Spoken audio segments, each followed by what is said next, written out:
షాద్ నగర్ వైపు ఉన్న మన స్వర్గసీమ వెంచర్లో ప్లాట్లు కొన్న వాళ్ళంతా సంతోషంగా ఉన్నారు. ఒక్కసారి విజిట్ చేయండి. పాకిస్తాన్లో అల్లా అండ్ ఆర్మీ రూల్స్ అవును. అంతే, వీళ్ళిద్దరే నడిపిస్తారు పాకిస్తాన్. అందరికి తెలుసు. ఆ రోజు కూడా క్రైసిస్ జరిగినప్పుడు మీకు గుర్తుంటుంది, జేడీ వాన్స్ మాట్లాడింది అసీం మునీర్తో. Um, he didn't speak to Shehbaz Sharif. తర్వాత మాట్లాడంటున్నారు, అది కొంచెం ఫేస్ సేవింగ్ ఎక్సర్సైజ్ అది. ఉమ్, కానీ ఇండియాతో మాట్లాడినప్పుడు ఈ spoke to prime minister Modi. Correct. ఎందుకంటే పవర్ ఎవరి దగ్గర చూస్తున్నారు. పాకిస్తాన్ భయం మునీర్ ఏంటంటే- దగ్గర పవర్ ఉంది. పవర్ ఉంది. వీళ్ళకి భయం ఏంటంటే, సార్ మీరు చెప్పింది ఒక బేస్ ఇస్ వన్ ఆబ్జెక్టివ్. అది వాళ్ళు ఎప్పుడైనా వాళ్ళ పక్కన ఖతార్ల బేస్ ఉంది, ఇంత పెద్ద బేస్ ఉంది వాళ్ళ దగ్గర. ఉమ్, ఒక సంవత్సరానికి దాని maintenance cost $6 billion. Oh, um, ఎవరు పే చేస్తున్నారు? ఖతార్ గవర్నమెంట్ పే చేస్తున్నారు. ఆలోచించండి. యూఎస్ బేస్ని మెయింటైన్ చేసుకోండి ఖతార్. ఎందుకంటే వీళ్ళకి తెలుసు యూఎస్ ఉన్నదాకా మా మీద చేయబెట్టడు.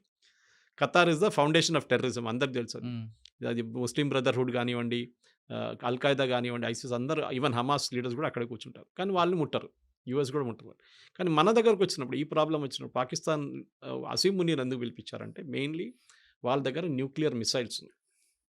ఏ న్యూక్లియర్ మిసైల్ అసెంబుల్ చేసి పెట్టరు.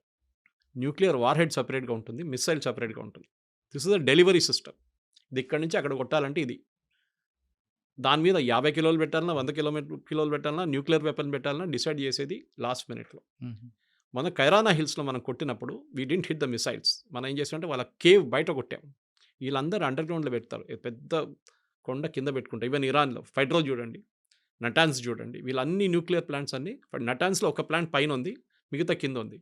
వెరాజ్ ఇన్ ఫడ్రోలో the entire thing is below the 250 metre concrete barrier ఉందండి. దానికోసం బంకర్ బస్టర్ అంటున్నారు. ఉమ్, సో అసీం మునీర్ ఎందుకు తీసుకొచ్చారంటే, బేసిక్లీ వీళ్ళ దగ్గర ఉన్న మిసైల్స్ ఎక్కడ వెళ్ళకూడదు. ఇరాన్ పోతే అల్ఖైదా వాళ్ళు, లేకుంటే ఎవరైనా తాలిబాన్ వాళ్ళు వచ్చి కొట్టి తీసుకెళ్తే న్యూక్లియర్ మిసైల్ తీసుకెళ్ళి పాకిస్తాన్ దగ్గర ఒక్కటే ఉంది ఇప్పుడు ఇస్లామిక్ నేషన్లో. ఎవరు తీసుకెళ్తారో తెలియదు. రేపు అసీం మునీర్ లేడు, ఇంకా వాళ్ళ గవర్నమెంట్ పడిపోయిందో ఏమో అంటే ఆర్మీ చూసుకుంటారు. గవర్నమెంట్ ఏం చేయలేరు అక్కడ. గవర్నమెంట్ మన దగ్గర న్యూక్లియర్ బటన్ మోదీ దగ్గర ఉంది, Hmm. అక్కడ న్యూక్లియర్ బటన్ ఆర్మీ చీఫ్ దగ్గర. మునీర్ దగ్గర ఉంది. అది చాలా క్లియర్ అన్నమాట. సో దానికోసం పిలిచి ఏమన్నారంటే, ఆ మిసైల్స్ అంతా మేము చూసుకుంటాం. దీనికన్నా ముందు కూడా భారతదేశం అటాక్ చేసిన గుర్తుంటుంది మీకు. అందరూ అన్నారు అమెరికా చూసుకుంటున్నారు పాకిస్తాన్, అవును. దానికోసం ఆపారు బాంబింగ్ అని. కరెక్ట్. ఆ వెపన్స్ వాళ్ళ చేతిలో పడకూడదు. అల్ఖైదా కానివ్వండి, ఐసిస్ కానివ్వండి, తాలిబాన్ కానివ్వండి, లేకుంటే ఇరాన్ నుంచి వచ్చే నెక్స్ట్ రెజీమ్ కూడా. ఎందుకంటే పాకిస్తాన్ ఈ టెక్నాలజీ మొత్తం దొంగతనం తీసుకొచ్చారు జర్మనీ నుంచి, ఇంకోటి నార్త్ కొరియా దగ్గర నుంచి తీసుకొచ్చారు. సో నవ్వు తాళం వేసి ఆ చావి తీసుకెళ్ళి పెంటగన్లో పెట్టుకుంటారు. ఉమ్, దీన్ని పిలిచారు అంతే, ఇంకేం లేదు. ఇంకా మాట్లాడడానికి ఏం లేదు. We'll do deals with Pakistan అంట. పాకిస్తాన్ ఏం అమ్ముతారండి? వాళ్ళ మేజర్ ఎక్స్పోర్ట్ టెర్రరిజం. అవును. అదొకటే వాళ్ళు అమ్మలేరు, కానీ అమ్మగలరు. కొన్ని వేల కోట్ల రూపాయలు ఫండింగ్ చేస్తూ ఉంటున్నారు కదండి. ఎందుకు చేస్తున్నారు ఆలోచించండి. ఆ గవర్నమెంట్ పడిపోతుంది. పడిపోతే వాళ్ళ న్యూక్లియర్ అసెట్స్ ఎవరి దగ్గర ఉంటుంది? గవర్నమెంట్. ఐసిస్, అల్ఖైదా వీళ్ళు ఎవరైనా వస్తారు రేపు. తాలిబాన్ అక్కడ తయారైనట్ల ఆఫ్ఘనిస్తాన్, ఇక్కడ ఇంకో థియోక్రసిక్ గవర్నమెంట్ వచ్చేస్తుంది. ఉమ్, అమెరికాకి అదే భయం. దానికోసం ఇప్పుడు కాదు, ముందు నుంచే సోవియట్ యూనియన్ ఉన్నప్పటి నుంచి సపోర్ట్ చేస్తుంది దానికే వాళ్ళు. ఎందుకంటే ఎట్లయినా వీళ్ళు ఇక్కడ వీళ్ళ దగ్గర ఉన్న ఈ అసెట్స్ ఎక్కడ ఈ ఇస్లామిక్ టెర్రరిస్ట్ దగ్గర వెళ్ళకూడదు.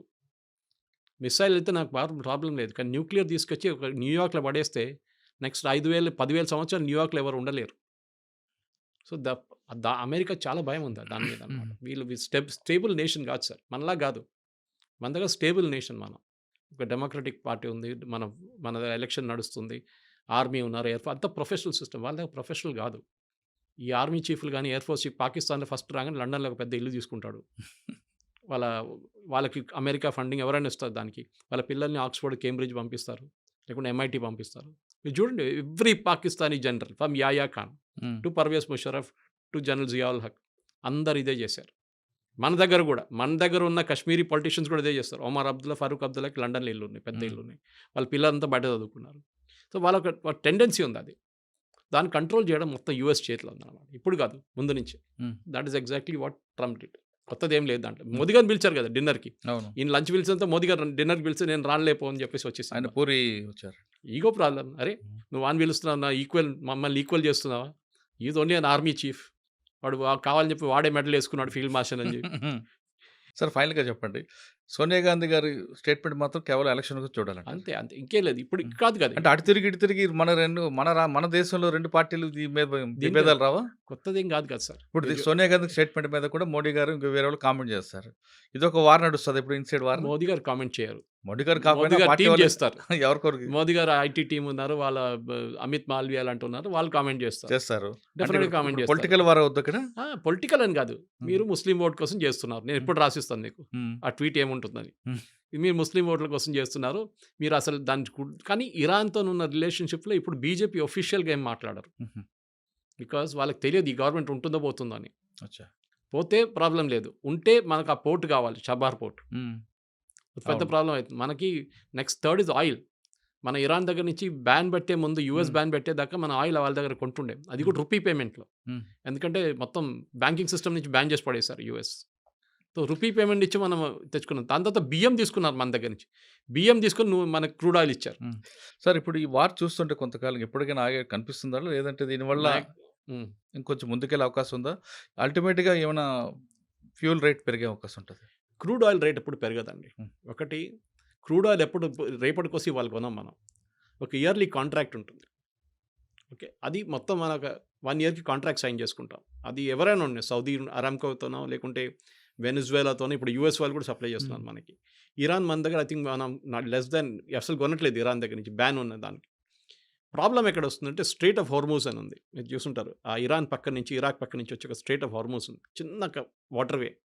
అక్కడి నుంచి చాలా ఈ పెద్ద పెద్ద కార్గో షిప్స్, ఈ ఆయిల్ షిప్స్, కంటైనర్ షిప్స్ అక్కడి నుంచి ట్రావెల్ అవుతుంది. అది ఎక్కడైనా బ్లాక్ అయితే, అక్కడైనా బాంబ్ జరిగితే then definitely they will be an impact. కానీ మన దగ్గర స్ట్రాటజిక్ ఆయిల్ రిజర్వ్స్ అని మోదీ గారు గవర్నమెంట్ వచ్చేకన్నా ముందు మన్మోహన్ సింగ్ గవర్నమెంట్ నుంచి స్టార్ట్ చేశారు, మోదీ గవర్నమెంట్ తర్వాత ఇంప్లిమెంట్ చేస్తారు. స్ట్రాటజిక్ ఆయిల్ రిజర్వ్స్ ఏంటంటే మనకు ఒకటి వైజాగ్ వైపు ఒకటి, లొకేషన్ చెప్పట్లేదు గవర్నమెంట్, ఇంకోటి మ్యాంగ్లూర్ వైపు ఒకటి పెద్ద రిజర్వ్ ఉంది అండర్ గ్రౌండ్. మీరు ఆలోచించకుండా పెట్రోల్ బంక్ వెళ్తే మన ఒక అండర్ గ్రౌండ్ రిజర్వ్ ఉంటుంది, దాంట్లో ఒక 2000-3000 లీటర్లు ఉంటుంది. ఇది 1,00,000 లీటర్లు ఉంటుంది అన్నమాట under ground tanks. Under ground tanks ఏం చేస్తారంటే ఆయిల్ రేట్ తగ్గిన టైంలో తీసుకొచ్చి దాంట్లో పడేస్తారు. ఆయిల్ రేట్ ఎంత పెరిగినా కానీ ఒక 3 నెలలు నడిచిపోతుంది మనకు, దానికి ఆ రిజర్వ్ మళ్ళీ రీఫైన్ చేసుకొని మనం యూజ్ చేసుకోవచ్చు.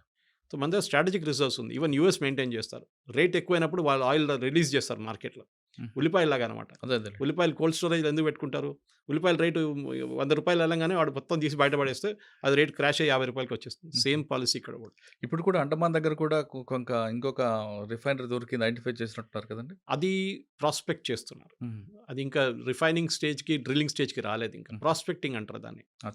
ఈ ఆయిల్ వెల్స్లో ఎట్లా ఉంటుంది సార్ అంటే, ఒక 100 వెల్ డ్రిల్ చేస్తే దాంట్లో 3-4 పనికి వస్తాయి. మిగతా దాంట్లో లేదని కాదు, ఉంటుంది. కానీ అది కృష్ణా గోదావరి బేసిన్లో చూసాం మనం, బాంబే హైలో చూసాం. డ్రిల్ చేస్తే అన్ని సక్సెస్ఫుల్ అని కావాలని లేదు. ఇది మన బోర్వెల్ లాగా ఉంటుంది అనమాట. మీరు బోర్వెల్ ముందు 600 తవ్వుతారు, నీళ్ళు వస్తాయి, దాని తర్వాత డ్రై అయిపోతాయి, అప్పుడు ఏం చేస్తాం మళ్ళీ 1000 తవ్వుతారు, అప్పుడు మళ్ళీ కొంచెం నీళ్ళు వస్తాయి, మళ్ళీ మీరు అంతా నీళ్ళంతా గుంజుకుంటాం, మళ్ళీ అది డ్రై అయిపోతుంది. ఆయిల్ కూడా అంతే. సో ఒక సోర్స్ నుంచి కంటిన్యూస్గా ఆయిల్ రావాలంటే that well should be really good. దానికి హైడ్రోకార్బన్ అనాలిసిస్ ఉంటుంది, సర్వే ఉంటుంది, చాలా సైంటిఫిక్ మెథడ్స్ ఉంటుంది. దాని తర్వాత అది కమర్షియలీ వయబుల్ అంటే బయటికి తీసి అమ్మడానికి మనం ఖర్చు పెట్టే కాస్ట్ ఈ 2 ఉంటుంది అనమాట. సో వేదాంత లాంటి కంపెనీస్లు, లేకుంటే అదానీ లాంటి కంపెనీస్, అంబానీ లాంటి కంపెనీస్ ఏం చేస్తారంటే వీళ్ళు ఒక 50 వెల్ తీసుకుంటారు గవర్నమెంట్ ఆఫ్ ఇండియా నుంచి, మేము ప్రాస్పెక్ట్ చేసి మేమే డ్రిల్ చేస్తాం, ఫెయిల్ అయితే ఫెయిల్ అయింది, కానీ ఏదో సర్వే చూపిస్తుంది అక్కడ ఆయిల్ ఉంది, హైడ్రోకార్బన్స్ ఉంది అని చెప్పేసి అది చేస్తున్నారు.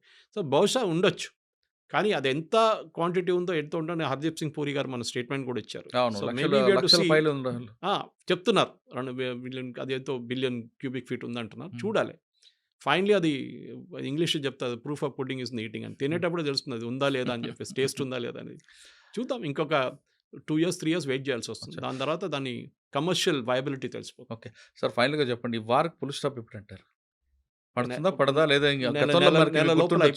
ఇరాన్ ఇరాక్ వార్ నడిచేది గతంలో, ఆ టైప్లో ఇది ఉంటుందా?